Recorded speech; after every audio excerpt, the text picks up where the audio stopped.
My name is Pryce, and I'm a graphic designer and illustrator, originally from the Detroit area, but I've been living in Chicago for the last 10 years.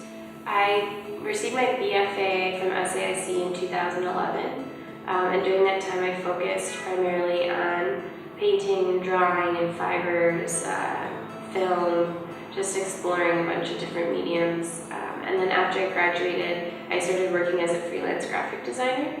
And then I went back to SAIC for my master's, which I received in 2015.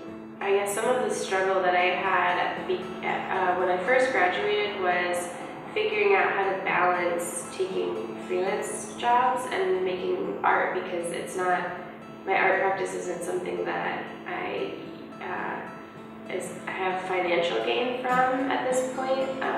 So it was on the back burner a lot, and I would take on freelance gigs because I needed the money, but then I wouldn't have the time to be producing my own work. I would say that I don't like to identify myself as an artist. I like to identify myself as an illustrator and graphic designer, because I feel that my work is very designed. There's a lot of components in the paintings that I do and the illustrations that I do that I've learned from having a structured background in graphic design, like grid structure, color.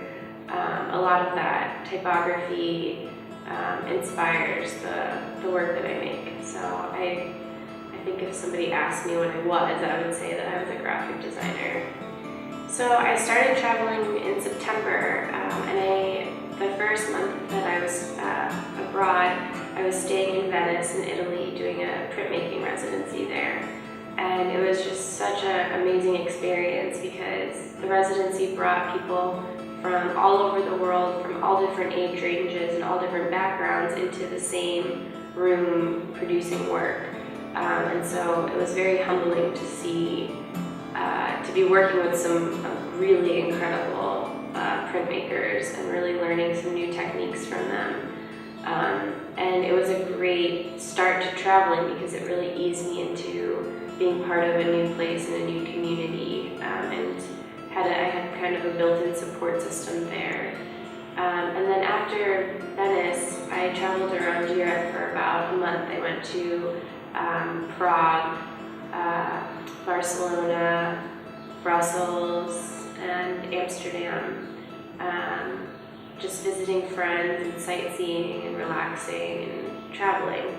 And then after Europe, I went to Bali, and I was there for a month doing kind of a self-initiated retreat. And so that's when I started doing a lot of sketching and portraits of people that were living in the neighborhood that I was staying in, and just taking a lot of time to myself to do some reflection on some of the things that I have been thinking about making during my time in Venice. So during my time at Lido,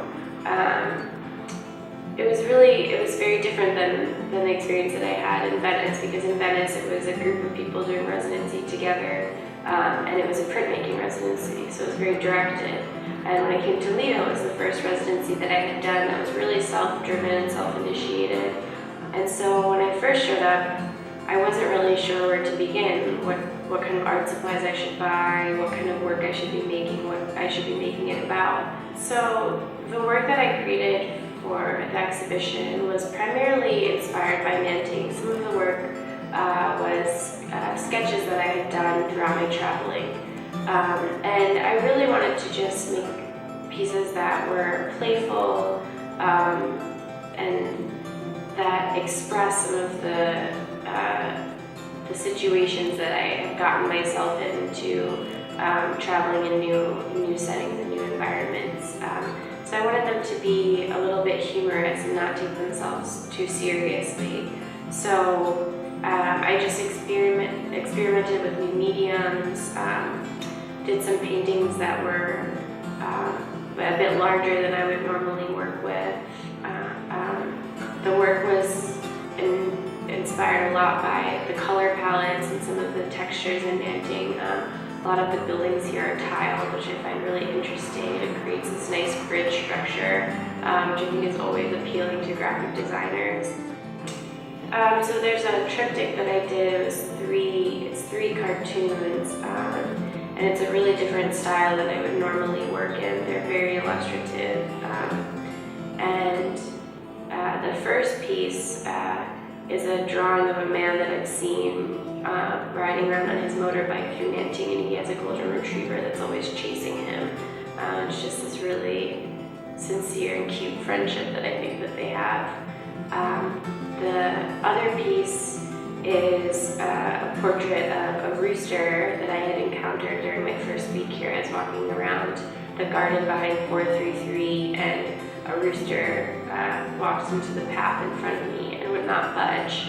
And so I was a little nervous that he might attack me, and so I started thinking about his personality and the persona of this rooster. And then the third piece is from a photograph that I took when I first got here. It was one of the only photos that I took of people in Nanting.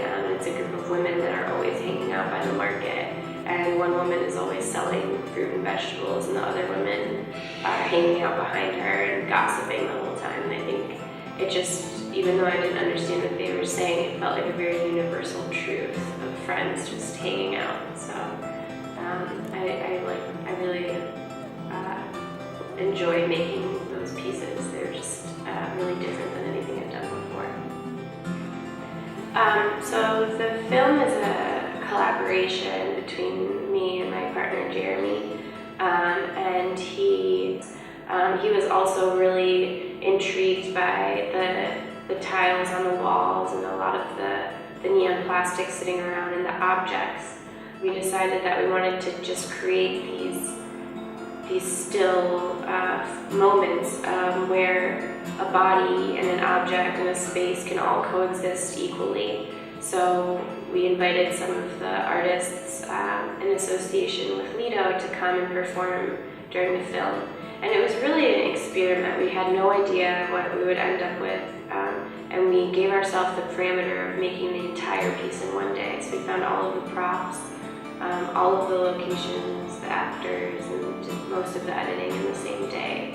And it really evolved because one thing that we weren't expecting were people on the street to interact with the video, and some of the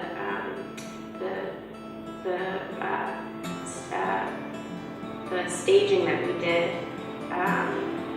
we didn't account for that. Like there's one shot where one of the artists, Jose, is standing against a wall holding an orange quail, and some dogs just walk in and out of the frame. There's a lot of shots of people riding by on motorbikes and just going about their day and having a conversation. And then there's a really interesting shot of Daisy holding a toilet bowl cleaner, and it's an object that Jeremy and I both found endlessly fascinating because it's just really beautiful colors, and it seems so interesting to make a toilet bowl cleaner an attractive object. But I think if that's something that you see on a day-to-day basis in every supermarket and every little store that you go into, you don't notice it anymore.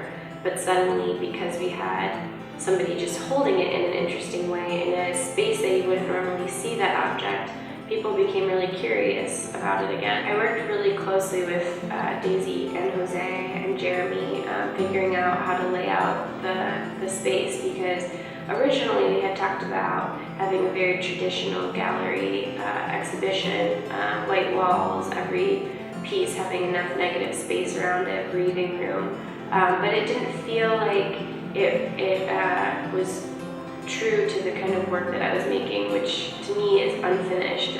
All of the work is sketches and explorations and documentation. It's kind of like a visual diary. So we decided to lay out the space in a way that would pay tribute to that idea. So a lot of the pieces are overlapping, they're hung crookedly, they're hung on wires, they're mix matched. We put brooms, toilet bowl cleaners, partners up with the work. And the idea of using objects within the space next to the art really paid tribute to this kind of flattening of hierarchy. I didn't want the art to be more important than anything else that I've experienced here. So I think when you're traveling and when you're in a new environment, the people are fascinating, the objects are fascinating, the buildings are fascinating, the art is fascinating, and it's all kind of on an even, equal playing field, and I wanted the gallery to feel that way as well. I was really nervous at first about having a solo show because I think there's a lot of like stigmas that come with showing art in a gallery,